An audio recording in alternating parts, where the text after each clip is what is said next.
नमस्ते मित्रांनो. संभाजीनगरमधील कवडे या डोंगरावरील जी घटना घडलेली आहे त्या घटनेबद्दल एक महत्वाचा संदेश मला या व्हिडिओच्या माध्यमातून द्यायचा आहे. व्हिडिओ शेवटपर्यंत पहा, कारण त्या मुलानं जरी त्या कड्यावर उडी मारली असली, दुर्दैवाने तो जरी प्रसंग घडला असला तरी आज आता ह्या क्षणाला आपल्या लाईफमध्ये पण आपण अनेक कड्यांवरती उभे आहोत. कुणाचा रागाचा कडा आहे, कुणाचा अहंकाराचा, कुणाच्या कंपॅरिझनचा, अशा अनेक कड्यांवरती आपण आहोत. तर अशा परिस्थितीमध्ये हे इमोशनल बॅलन्स कसं ठेवायचं या संदर्भात हा व्हिडिओ आहे. तुम्हाला आवडला तर नक्की या संदर्भात ह्यामध्ये काही सूचना दिलेल्या आहेत त्या पद्धतीने तुम्ही फॉलो करा. तसेच तुमच्या जवळच्या व्यक्तींपर्यंत हा संदेश पोहोचण्यास मदत करा, कारण घटना घडल्यानंतर आपण वाईट वाटतं, हळहळतो, तर त्या अगोदरच आपण सावध होणं गरजेचं आहे. अशा अनेक घटना आपण या माध्यमातून टाळू शकतोय. पहा मित्रांनो, एक स्वाभाविक प्रश्न निर्माण होऊ शकतो की एवढ्या छोट्याशा कारणासाठी एवढं मोठं टोकाचं पाऊल उचलण्याची गरज आहे का? पण खरं सांगू तर आपल्या म्हणजे त्या स्टेजच्या व्यक्तीला इमोशनल हायजॅक झालेलं असतंय, म्हणजे त्याचं भावनिकरित्या अपहरण झालेलं असतंय. आणि हे अपहरण झाल्यामुळं त्याची सतसक वेगबुद्धी आहे, म्हणजे सारासार विचार करण्याची त्याची जी विचारशक्ती आहे त्या व्यक्तीची तशी राहत नाही किंवा तशी नाहीशी होते. मग हे विचार करण्याचं जे स्वातंत्र्य आहे किंवा हे इमोशनल हायजॅक आहे, हे हायजॅक म्हणजे हे अपहरण कुणी केलेलं असतंय? तर पहा मित्रांनो, ही गोष्ट एका प्रसंगानं कधी होत नाही. म्हणजे एखादी गोष्ट, नावडलेली गोष्ट, खटकलेली गोष्ट जर झाली आपल्या आयुष्यात, तर त्या ठिकाणी आपल्या बॉडीमध्ये स्ट्रेस रिस्पॉन्स तयार होतो. आणि हा स्ट्रेस रिस्पॉन्स तयार झाला की आपल्या बॉडीमध्ये तणावाचे हार्मोन तयार होतात. आणि कालांतरानं ती घटना घडून गेली, तो प्रसंग टळून गेला, तर ते हार्मोन नॅचरल होतात. हे बॉडीचं मेकॅनिझम आहे, नॅचरली ते होत असतं.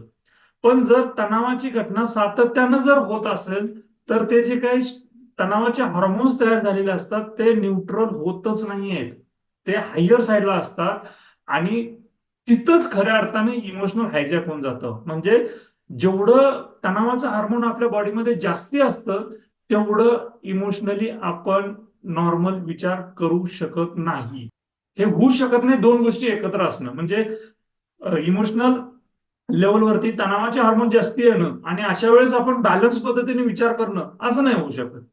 मग हे तणावाचे हार्मोन एका प्रसंगानं वाढलेले असतात का? तर नक्कीच नाही. त्याच्या पाठीमागं सिरीज ऑफ इव्हेंट्स असतात, अनेक प्रकारचे ते घटना असतात.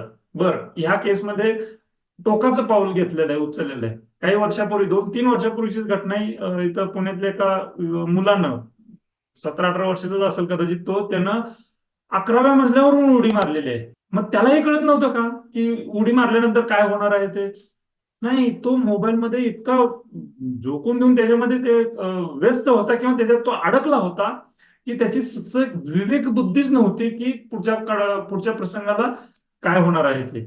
मग हे इमोशनल हायजॅक टाळण्यासाठी ते घडतं कसं हे आपण थोडक्यात पाहूया. आपण कोणताही प्रसंग ज्यावेळेस घडतो त्यावेळेस मी म्हटलं तसं ते तणावाचे हार्मोन निर्माण होतात वगैरे, तर ह्या प्रसंगाकडे आपण कुठलं कन्क्लुजन देतोय हे तितकंच महत्वाचं आहे. म्हणजे समजा आता रस्त्यावरून चाललोय आपण, चौकातून निघालोय आणि जाता जाता आपला पाय घसरला आणि आपण पडलो. पडल्यानंतर आपल्याला लागलं किती, खरचडलं किती हे पाहिलं पाहिजे, किंवा आपले कपडे घाण झाले नाही झाले हे पाहिलं पाहिजे.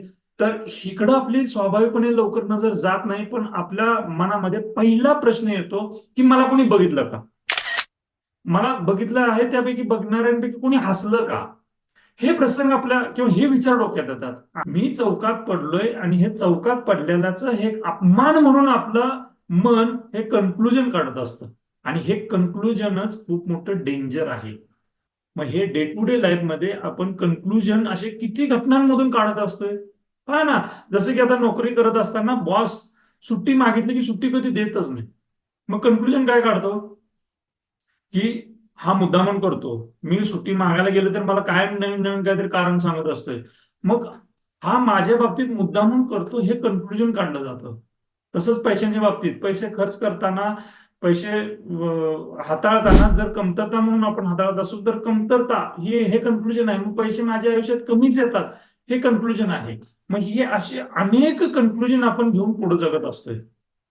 आणि त्या कन्क्लुजनच्या रिलेटेड पुढचा प्रसंग जर काही घडला तर तो एक ट्रिगर पॉइंट ठरतो. परत ते आपले तणावाचे हार्मोन ऍक्टिव्हेट होतात. तणावाचे हार्मोन जास्ती झाले आपल्या बॉडीमध्ये की आपलं नियंत्रण राहत नाही. सत्सक विवेक बुद्धी म्हणजे सारासार विचार करण्याची क्षमताच आपली कुठेतरी हरवून जाते. आपलं कंट्रोलच राहत नाही आपल्यावरती काय करतो ते. आता त्या प्रसंगामध्ये त्याला मदत करणारी सांगणारी असंख्य लोक होते की बाबा तसं करू नको वगैरे. नाही, कंट्रोलच राहत नव्हतं तिथं. मग तसे आपल्या आयुष्यामध्ये आता डे टू डे लाईफ मध्ये असे अनेक प्रसंग असतात की जिथं आपण सध्या कंट्रोल ठेवला पाहिजे. कड्यावरती असतोय आपण, रागाचा कडा. आता परवा काही मागच्या आठवड्यातच एका मुलीची आई, मुलगी 12वी नंतर तर तिने कॉमर्सला ऍडमिशन घेतलं, तर ती मुलीची आई माझ्याकडे आली होती आणि तक्रार करत होते की फोनवरती सध्यानं व्यस्त असते. मग फोनवरती व्यस्त राहू नको हे उत्तर सांगण्यापेक्षा तिनं व्यस्त कशात राहिलं पाहिजे हे आपण पाहिलं पाहिजे ना. मग त्या मुलीला व्यस्त करण्यासाठी स्वतःसोबत घेतलं पाहिजे पालकांनी. स्वतः आपण पालक काय करतात त्या कामामध्ये त्या मुलीला व्यस्त करून घेतलं पाहिजे. मग एंगेजमेंट कशा ठेवणार त्या मुलीची, वेळ कसा घालवायचा हे जर आपण नाही सांगितलं तर ते ऑटोमॅटिकली जाणारच लक्ष त्या मोबाईलमध्ये. तसंच लहान मुलांच्या बाबतीतून करते. त्यांना खेळलं पाहिजे, खेळवलं पाहिजे. इकडं काय केलं पाहिजे इकडं लक्ष, आपण त्यांच्याकडे त्यांचं लक्ष डायव्हर्ट केलं पाहिजे हे नाही पाहत आपण. आपण फक्त आदेश देतो आणि कन्क्लुजन काय काढतो, मुलं ऐकत नाहीत.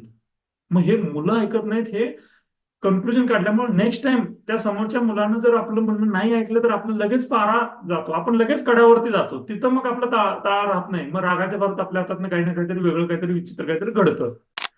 तसं हे प्रत्येक प्रसंगात असतंय. बर, आपण हे नात्यांबद्दल बोलतोय, टोकाची भूमिका, कडावरती राहणं वगैरे वगैरे. इथं पैशांचे निर्णय घेत असताना पण होत असतंय. म्हणजे हे जे आजूबाजूला जे फ्रॉड्स होतात, हे फ्रॉड्सचे निर्णय होत असताना तो जो व्यक्ती असतो तो इतका दबावात असतोय फायनान्शियली की त्याला त्याची सचक विवेक बुद्धीच ते विचार करायला भाग पडत नाही. त्याचंही तिथे इमोशनल हायजॅक झालेलं असते, अपहरण झालेलं असते त्याच्या विचारशक्तीचं. मग समोरचा सांगल ते ऐकतो. समोरच्याने सांगितलं नाही की इथं 10-10% रिटर्न भेटतात महिन्याला, 2%, 5% रिटर्न महिन्याला भेटतात, ह्याचा विश्वास बसतो तिथं आणि पैसे गुंतवले जातात किंवा निर्णय घेतला जातो आणि तिथं फ्रॉड होऊन जातं. मग हे असे अनेक निर्णय हे सातत्यपूर्ण होत असतात. मुद्दा काय आहे की आपण किती चुकीचे कन्क्लुजन काढत असतोय हे डे टू डे बेसिसवरती हे आपण व्हेरीफाय केलं पाहिजे, चेक केलं पाहिजे आणि ते सुधारणा केल्या पाहिजे. तर मग असे टोकाचे प्रसंग आपल्या आयुष्यात येणार नाही त्याची खात्री आहे. बर, आता एका बाजूला आपण म्हणतोय की इमोशनल अपहरण होते, हायजॅक होते, ते केमिकल्स वगैरे एवढं काय काय बॉडीमध्ये वाढलेलं असतं ना. तर अशा परिस्थितीमध्ये करायचं काय? तर मित्रांनो पहा, या चॅनलच्या माध्यमातून आपण इमोशनल फ्रीडम टेक्निक अर्थात EFT ह्या टेक्निकचा वापर करून याच्यावरती मार्ग काढायचा आपण प्रयत्न करतोय. आणि एकदम साधी इफेक्टिव्ह टेक्निक आहे. तुम्ही स्वतः अनुभवा किंवा अशा प्रसंगात असलेल्या व्यक्तीला अनुभवायला द्या. हा व्हिडिओ सांगा. एकदम सोप्या पद्धतीत हे जे कॉर्टिसॉल किंवा हे जे तणावाचे हार्मोन्स आहेत हे इमिडिएटली ड्रॉप होतात. रिसर्च असा सांगतोय की 43% कॉर्टिसॉल म्हणजे 43% कॉर्टिसॉल हे इमिडिएटली ड्रॉप होतं. म्हणजे जे इमोशनल हायजॅक झालेलं आहे, इमोशन मुळे त्या बॉडीमध्ये तणावाचे हार्मोन झालेले आहेत, हे 43% ड्रॉप होतं. हे रिसर्च बेस्ड प्रूव्ड झालेलं आहे. मग करायचं काय तर सिंपल हे टॅपिंग आहे. ज्याचा त्रास होतो तो त्रास, मग तो नात्यातला असेल, पैशाचा असेल, काही प्रसंगाचा असेल. मी म्हटलं तसं त्या पालकांना असं वाटत असते की माझी मुलं ऐकतच नाहीत. मग माझी मुलं ऐकतच नाहीयेत हा जो त्रागा आहे, हे जे विचार आहेत, या विचाराच्या रिलेटेड असं व्यक्त करायचं की बाबा माझी मुलं ऐकतच नाहीत. त्यांना किती सांगितलं, काय केलं तरी माझी मुलं ऐकतच नाहीत.